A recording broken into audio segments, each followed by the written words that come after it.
Yun, open secret naman talaga yung ginagawa ng mga vloggers ni VP Sara Duterte, the way na ipagtanggol nila. Kasi it is because of money. I have a friend.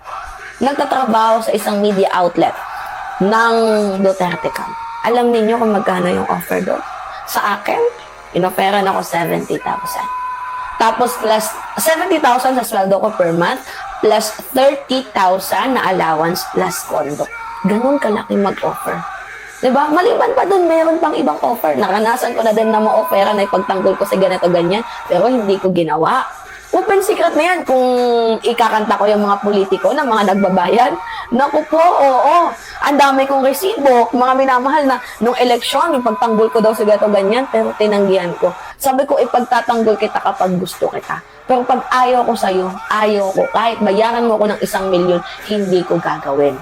Kasi labag sa kalooban ko, hindi ko kaya yun. Yung ipapakain ko sa pamilya ko galing sa bayad ng politiko, magtrabaho na lang ako.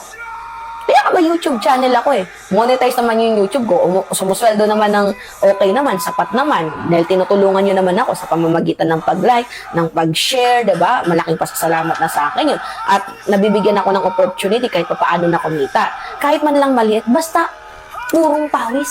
Pinagpawisan ko, pinaghirapan ko. Gets ninyo? Kaya kami, ito, sipag lang. Ito, nag-online selling si Mima. Nagbebenta ako ng bags, nagbebenta ako ng sabon. Para lang may extra income ako. Diba? Nagsi-sales stock ako dito sa mga lipstick, mga pangkilay. Para lang mayroon akong maipakain sa pamilya ko plus YouTube. Diba? Hindi ako katulad ng mga vlogger ni Sara Duterte na binabayaran.